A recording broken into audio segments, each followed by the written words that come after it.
আসসালামু আলাইকুম। আমি মোহাম্মদ শাকির রহমান, প্রভাষক, রূপনদী মোল্লা গার্লস ডিগ্রি কলেজ। আজকে আমার ইউটিউব চ্যানেলের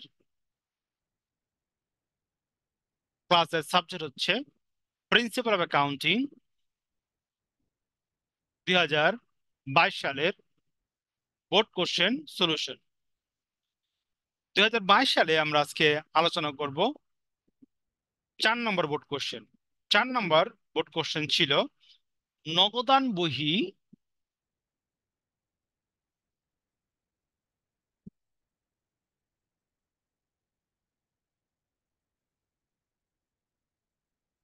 নগদান বহি এবং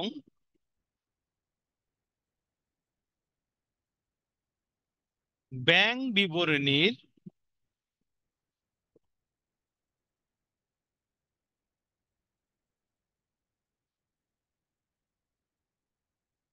ব্যাংক বিবরণীর উদ্ধৃতের উদ্ধৃতের গড়মিলের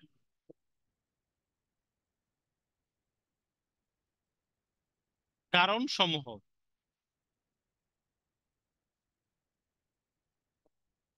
কারণ সমূহ কি কি? তো আমরা 1 নম্বর পয়েন্ট লিখি।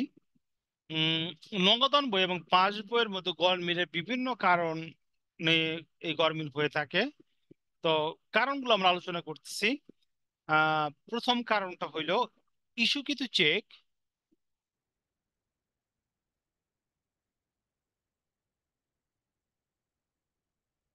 ইস্যুকৃত চেক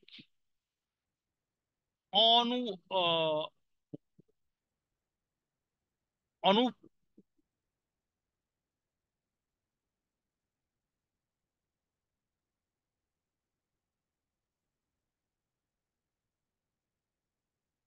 অর্থাৎ ইস্যুকৃত চেক যদি ব্যাংকে উপস্থাপন না করা হয়, অর্থাৎ অনুপস্থাপন করা হয়, এর ফলে নগদান বই এবং ব্যাংক বইয়ের মধ্যে কি হইব? গরমিল হয়ে থাকে।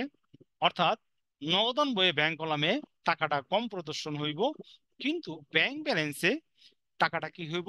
বেশি প্রদর্শন হইব। ইস্যুকৃত চেক যদি অনুস্থাপিত করা হয়ে থাকে। আমাদের 2 নম্বর পয়েন্ট হচ্ছে আমানতকারীর ব্যাংকের পক্ষে আমানতকারীর পক্ষে ব্যাংক কর্তৃক পরিশোধ।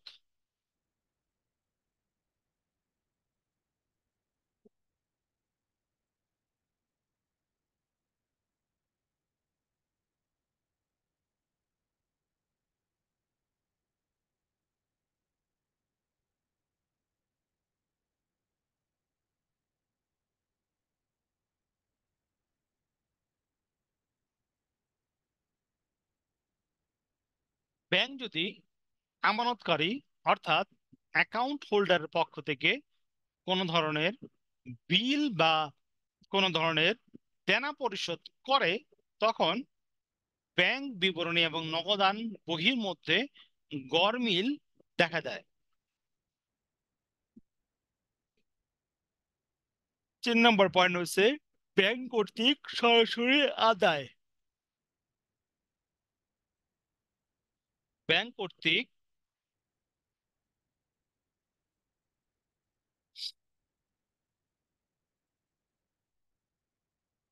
ব্যাংক কর্তৃক সরাসরি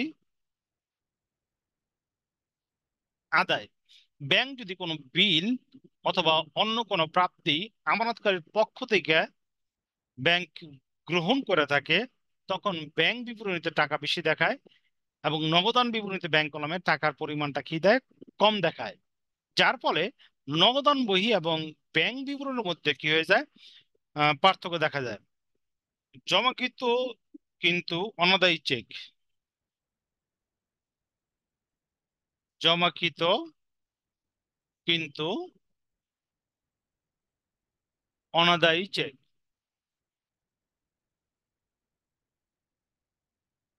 অনাদায়ী চেক।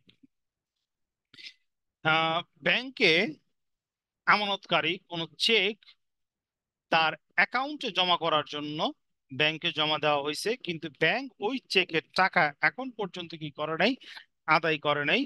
যার ফলে যখন ব্যাংকে চেকটা জমা দেওয়া হয়েছিল, তখন নগদান বইতে ব্যাংকের টাকাটা বৃদ্ধি করে দেওয়া হয়েছিল, কিন্তু ব্যাংক বিবরণীতে ওই টাকাটা বৃদ্ধি পায় নাই।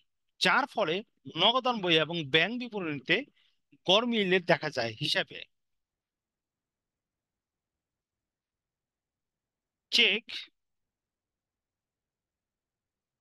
বা প্রাপ্য বিল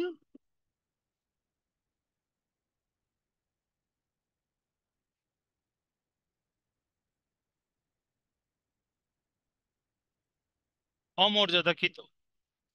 আমানতকারী তার ব্যাংক হিসেবে তার কোনো প্রাপ্ত চেক দেনাদার কাছ থেকে অথবা কোনো বিল যদি প্রাপ্ত থাকে, ওই প্রাপ্ত বিল বা চেক যদি তার ব্যাংক অ্যাকাউন্টে জমা করে এবং ওই বিল বা চেক যদি অমর্যাদাকৃত হয়, তখন নগদান বই এবং ব্যাংক বিবরণের মধ্যে কি হয়, গরমিল দেখা যায়।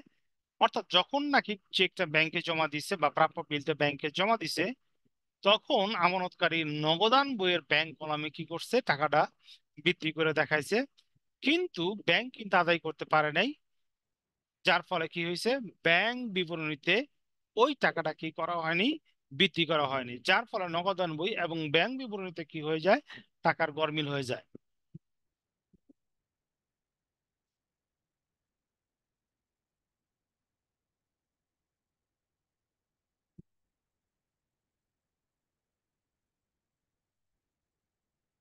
ব্যাংকে সরাসরি জমা, আমানতকারীর পক্ষে যদি ব্যাংকে টাকা সরাসরি জমা দেয়, আমানতকারী যদি না জানে, তখন নগদান বই এবং ব্যাংক বিবরণের মধ্যে কি হয়ে যায়, অ্যাকাউন্টের মধ্যে গরমিল হয়ে যায়।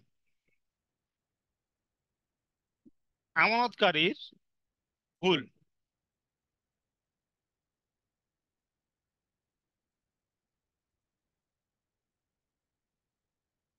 আমানতকারীর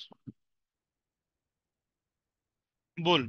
অনেক সময় আমানতকারী পাস বই এবং নগদান বইয়ের মধ্যে টাকা তুলতে ভুল করে থাকে, যার ফলে নগদান বই এবং পাস বইয়ের মধ্যে টাকার গরমিল হয়ে থাকে। 8 নম্বর পয়েন্ট হচ্ছে আমার ব্যাংক চার্জ এবং উত্তোলনের সুদ।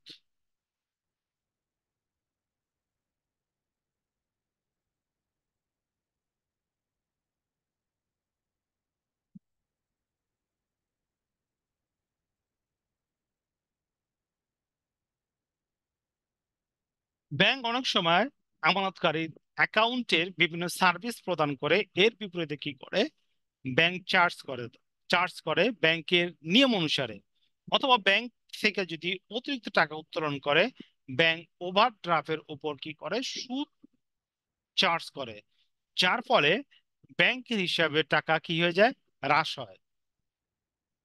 এবং আমানতকারী নগদান বইতে এই ধরনের চার্জ বা উত্তোলনের সুদের টাকা উম, সরাসরি বা সাথে সাথে কি পায় না, এই হিসাবে টাকাটা কি করতে পারে না, বাদ দিতে পারে না। যার ফলে ব্যাংক বিবরণী এবং নগদান বিবরণীর মধ্যে কি হয়ে যায়, পার্থক্য দেখা যায়। একাধিক ব্যাংক জমার সুদ।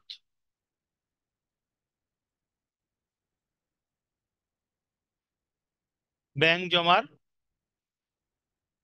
সুদ, আহ আমানতকারীর তার হিসাবের বিপরীতে একটা নির্দিষ্ট পরিমাণ সুদ একটা নির্দিষ্ট সময়ের পরে পেয়ে থাকে, যা যা আমানতকারীর ব্যাংক হিসেবে সরাসরি ব্যাংক প্রদান করে থাকে। যার ফলে নগদান বইয়ের ব্যাংক কলাম এবং ব্যাংক বিবরণীর মধ্যে পার্থক্য দেখা যায়। একাধিক হিসাব,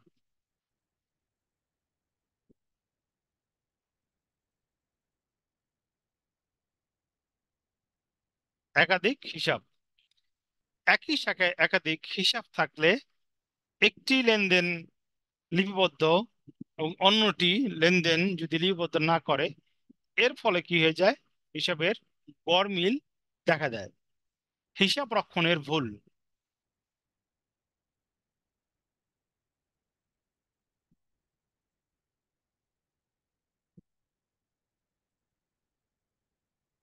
হিসাব রক্ষণের ভুল।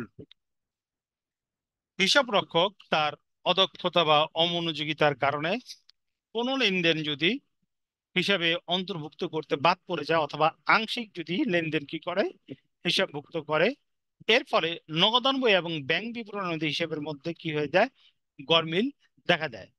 তো আমরা আজকে আলোচনা করলাম নগদান বই এবং ব্যাংক বিবরণীর উদ্ধৃতের গরমিলের কারণ। পয়েন্টগুলো আমরা আবার একটু রিপিট করি।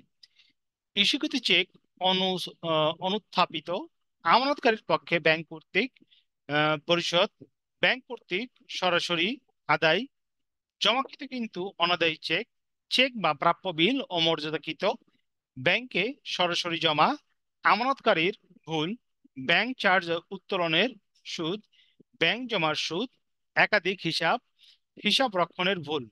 তো আমাদের আজকের অনলাইন ক্লাস, আমার ইউটিউব ক্লাস এখানে সমাপ্তি। পরবর্তীতে দেখার জন্য আমন্ত্রণ রইল।